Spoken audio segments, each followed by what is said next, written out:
thank you to Spark, the presenting sponsor of African Tech Roundup's podcast mini-series on the entrepreneurial progress being made in some of the world's most vulnerable states. Spark is a Dutch NGO that bridges the gap between higher education and entrepreneurship in fragile and conflict-ridden regions of North and Sub-Saharan Africa and the Middle East. To learn more about Spark and the opportunities they're creating, visit sparkonline.org. That's spark-online.org. This podcast features two separate conversations I had with senior executives working for the Islamic Development Bank. While both interviews were relatively brief owing to time pressures on the day of recording, both chats yielded intriguing insight into the values, investment outlook, and business MO of the world's preeminent provider of Sharia-compliant development finance. Joining me for the first part of this episode is the director of the Africa and Latin America Department at the Islamic Development Bank. Stay tuned to hear him explain what distinguishes them from other leading development institutions like the World Bank and the African Development Bank. And listen in to learn more about some of the work they're doing to promote sustainable economic development within the organization's 57 member states. This podcast was taped at the fringes of Spark's 6th annual Ignite conference, a premier gathering of refugees, entrepreneurs, educators, private sector actors, government leaders, academics, and NGOs. This is an independent African Tech Roundup production. The opinions expressed by me, your host, and those of my guests do not necessarily reflect the opinions of the presenting partner, Spark. My name is Musa Sillah. I am Director for Africa and Latin America Department at the Islamic Development Bank in Jeddah. Welcome to the African Tech Roundup, sir. Thank you so much for hosting me. Now, I have so many curiosities about the nature and work of the Islamic Development Bank. Give us a sense of the scope of the organization, the work you do, and perhaps what makes it distinct or perhaps similar to organizations we might be more familiar with, such as the World Bank or the International Monetary Fund, etc. The Islamic Development Bank, as the name connotes, is a development finance institution similar to the World Bank or the African Development Bank. It is headquartered in Saudi Arabia in Jeddah, and it has been in existence since 1975. It is composed of 57 member countries, all of which are from the Southern Hemisphere. Majority of these countries, about 48%, are based on the African continent. It is basically engaged in financing development in a project in its member countries, in all sectors of priority to these countries, be it infrastructure, agriculture, health, education, communication, industry, etc. The difference with other institutions like the World Bank and African Development Bank is that the Islamic Development Bank is an interest-free organization. As the religion of Islam prohibits charging interest, the bank operates, using other modes of financing, rather than, giving loans and charging interest, at the end of the day. So basically, this is the difference with other institutions. But otherwise, we finance development, projects that are of priority to the member countries, and that could have positive, impact on the lives of the people. Does that, by default, then give your organization a monopolistic advantage in the area of development finance? Well, it is not a monopolistic, advantage in the sense that the need for development finance is huge. The Islamic Development Bank alone cannot do it in its member countries. The needs of these countries are just huge and cannot be met by the ISDB alone. So therefore, there is ample opportunity for other actors, to take up, development, projects, in these countries. But as you may have kind of felt, the ISDB has got kind of an appeal, a good appeal, within the member countries, for its financing. So give me an example of how member organizations interact with the bank and each other, and perhaps how policy in each of these member states impacts the bank's operations. The bank interacts, with the member countries, looking at, their development, strategies, looking at their development, policies, and also, looking at their priority development, projects, that they want, to be financed. These, are taken into consideration against the bank's own strategy for development, its own understanding about, where it wants, to intervene. And once, there is a convergence, between these two, the Islamic Development Bank is ready to chip in to provide, financing, for, the projects that is being proposed by the member countries. It may happen in situations, where the project may be a huge project for which the ISDB alone cannot provide, all the financing. Then, there is room for partnership, with other organizations. Very frequently, we do joint financing with the World Bank. We do joint financing, with the African Development Bank, etc., etc. I take the example of building a 1,000-kilometer, road. We may not be able to finance the entire stretch, or the World Bank may not be able or willing to finance the entire stretch. So we can, break that up, into chunks, whereby each institution could finance a particular stretch, and then put together, the whole 1,000 kilometers, will be realized. This is how we go about partnering and joint financing with other institutions. Also taking into consideration that our modes of financing may be different.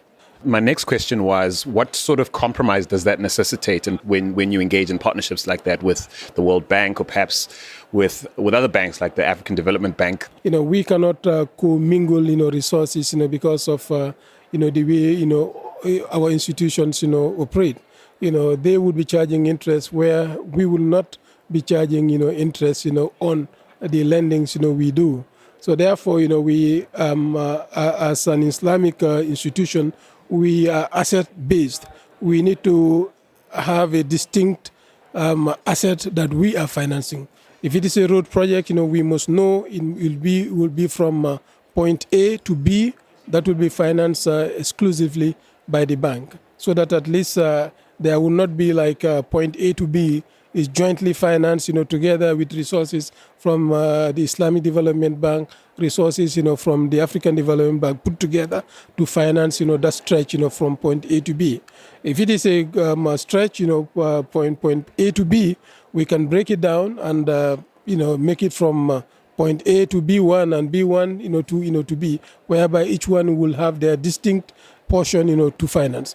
So please give me some examples of projects on the African continent, and perhaps one or two in the Middle East, that are demonstrative of, the work that you do.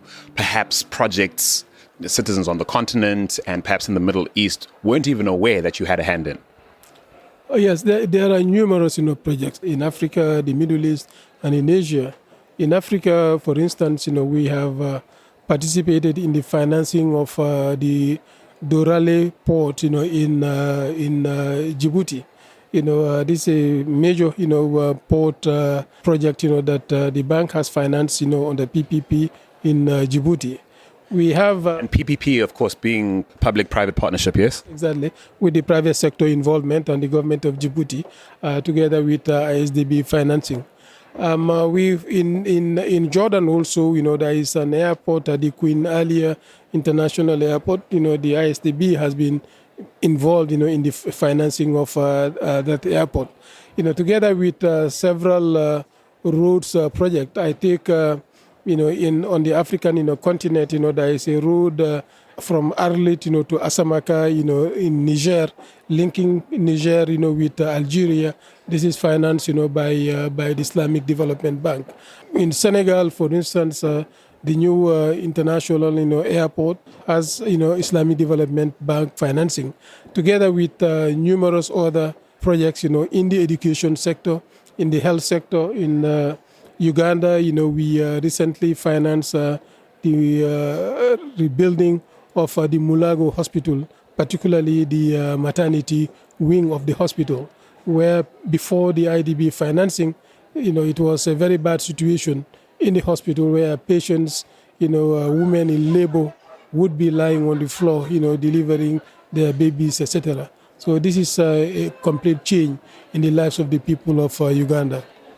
So please give me a sense of some of the broader trends around public-private partnerships that you're observing, and perhaps some of the innovation your bank is looking to participate in or massage into the system, as it were, because clearly, at least as far as I can tell, that has to be the future of what sustainable collaboration needs to look like as far as financing important projects. Yes, absolutely. I think we are encouraging public-private partnership as a way forward, way into the future, in the sense that we are trying to get, the involvement of the private sector in financing, development. And nowadays we are seeing a growing trend, particularly in Africa, in the area of transport, road construction, whereby, motorways are built, using, public-private partnership. Airports are built, using private-private partnership, and this is extending to some extent even in the education sector, where public and the private sector come together to finance, education projects. Do you play a facilitation role in that context? We do play a facilitation role in that context, and we are quite excited whenever we see opportunities like this, and we try to encourage that a lot, to expand into other areas, particularly the social sector, education and health. So in the context of the work you do, what percentage of the nations that are member states of your organization are fragile states?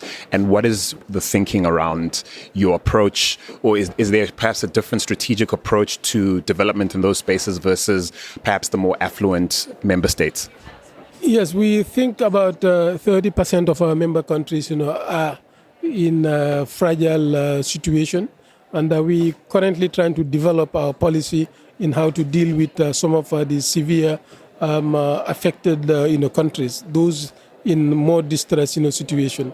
So generally, being fragile does not make us move away from those countries. But we believe, as a philosophy, those countries need us most because of that circumstances of fragility.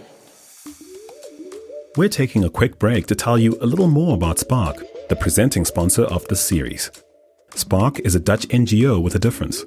Since being founded by two Dutch students in the 1990s to stem the degradation of higher education in the Balkans, the organization has grown to deliver expert services in 15 of the world's most vulnerable countries, including Libya, Liberia, and Syria.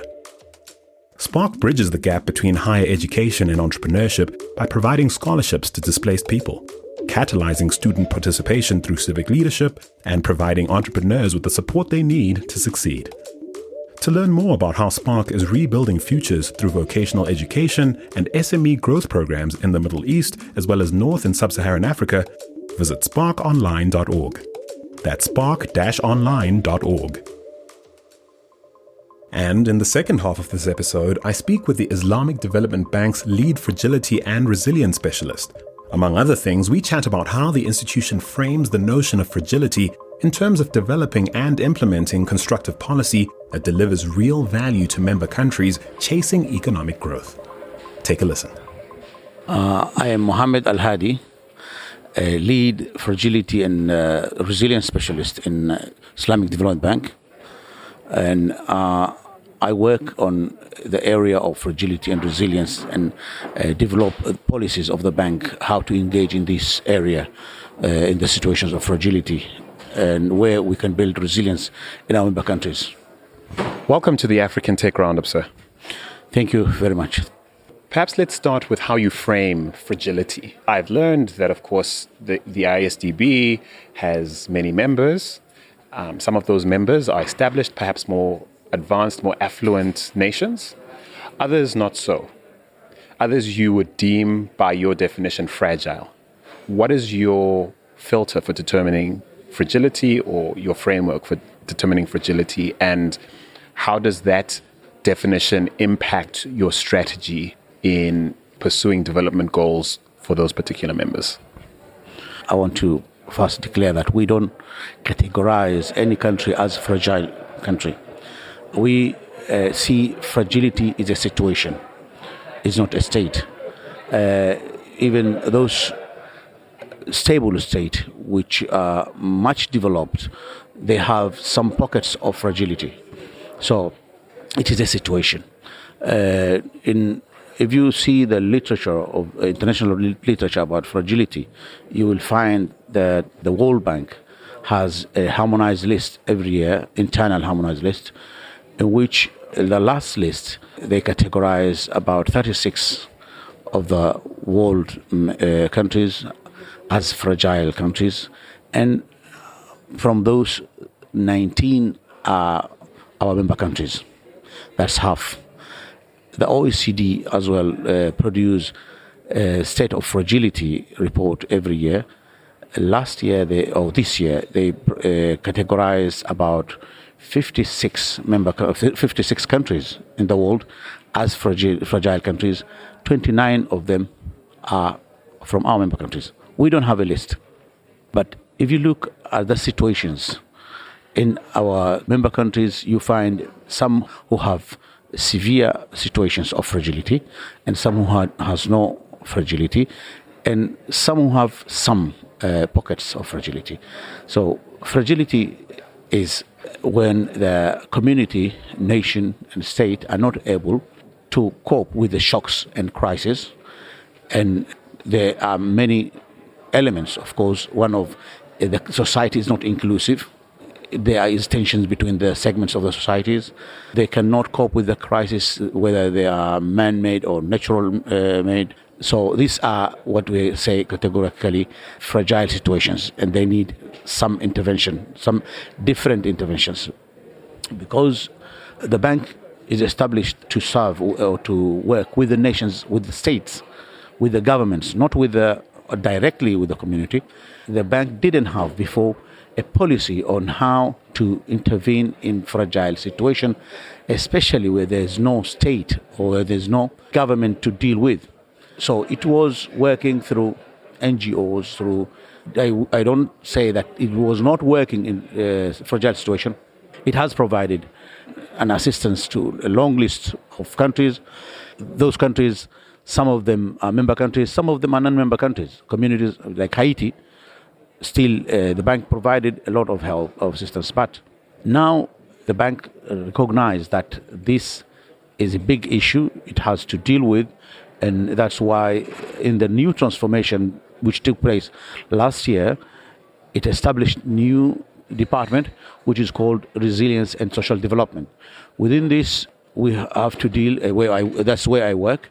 We're dealing with climate change, we're dealing with empowering women and youth, we're dealing with fragility and post-conflict, we're dealing with engagement with the NGOs and civil societies, all these areas, disaster management. So this area was overlooked before, but now there is a focus on it because of the situation of some of the member countries. I see that you take a great care in framing these definitions.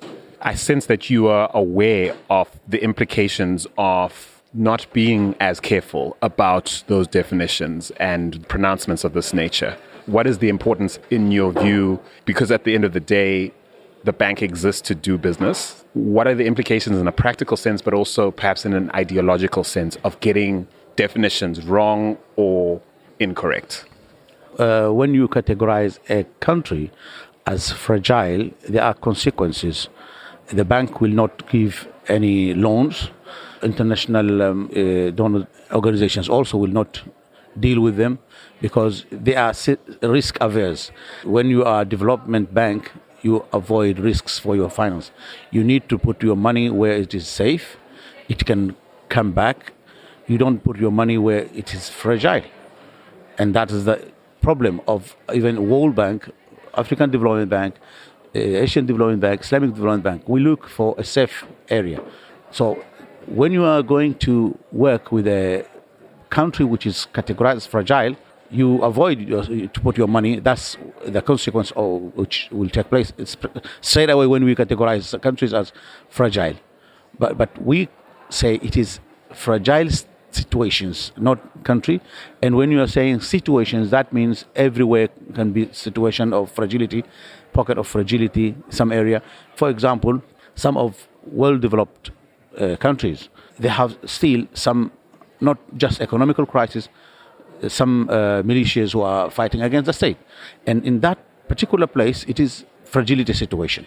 I really like the distinctions that you are alluding to here, because countries like South Africa, where I live, Zimbabwe, where I'm from, Nigeria, the continent's largest economy, I think we lose a lot when the debate becomes binary.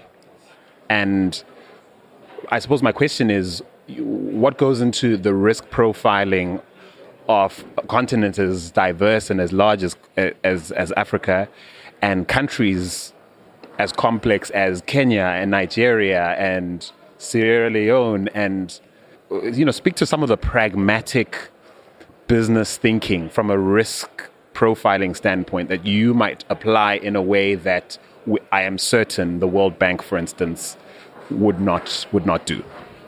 When there is a government established in the country, we deal with it as normal country.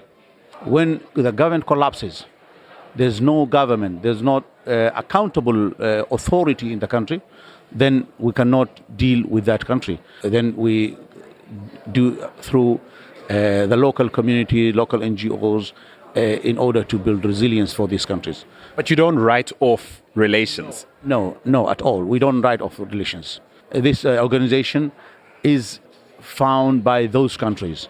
And some of founders of this organization are in crisis and maybe in conflict. Maybe some of them do not have recognized institutions or capable institutions to run the country. But still we work with them. We are obliged to work with them. So your mandate seems quite broad, and I think extends far beyond the dollars and cents of making a good deal or return on investment. We don't look actually at return only, and we don't impose any policies on the country. We don't interfere in the political. When we give loan without any condition. It is just the economical loan conditions, that how this money can come back, how the country can repay this amount of money, and how successful this project is. But we don't look at what type of government is this. We don't impose any type of values and say, okay, if you don't do this, we don't give you so and so. They are member countries. They have the right to take the loans as long as they exist. Speak to the competitive landscape around global finance, your place in it, and competitors who are looking to comply with the religious requirements that your organization currently espouses. Our organization was established since 1975. It is about 40-something years now. And it started from that time to advocate for the Islamic finance or Sharia compliance finance. And it is actually the producer of this finance. We have a research and study center inside the bank, which is separate entity, and it's working on promoting this product. And all what other banks are talking about, it's our product. You're winning as they grow and as they come online as well. Exactly. We advance the research on this area. We have dedicated research on this area. We present Islamic finance of all types, and we implement in our work, and our daily work. So we have this as an established principle. It's based on solidarity. We don't give loans just to get money, to get some benefit or profit. We give them as solidarity to our member countries. What is your strategic approach to working around nations that are working their way out of issues, whether they're environmental, political, or otherwise? We are developing a new policy for the bank on how to engage in fragile situations. Is fragility and resilience policy, which is still undergoing the revision and consultation with member countries. Until it is approved, we are still discussing it, but mainly we are working on 4 areas. One is investing on prevention, to work on preventing the fragility to happen. Those countries who cannot categorize as collapse, but still they have some crises, whether they're economic or political or environmental or societal. Those we invest in prevention, and then we work on linking the relief to development in the countries who are in conflict, and those who are recovering from conflict.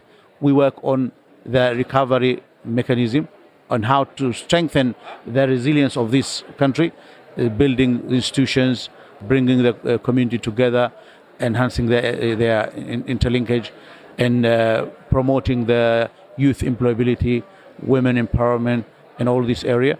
Then the other one we are looking also is how we will finance these 3 areas, where we will get the money from. The money can come from the bank itself, because you cannot give loan to a country who is in conflict or yet recovering from the conflict.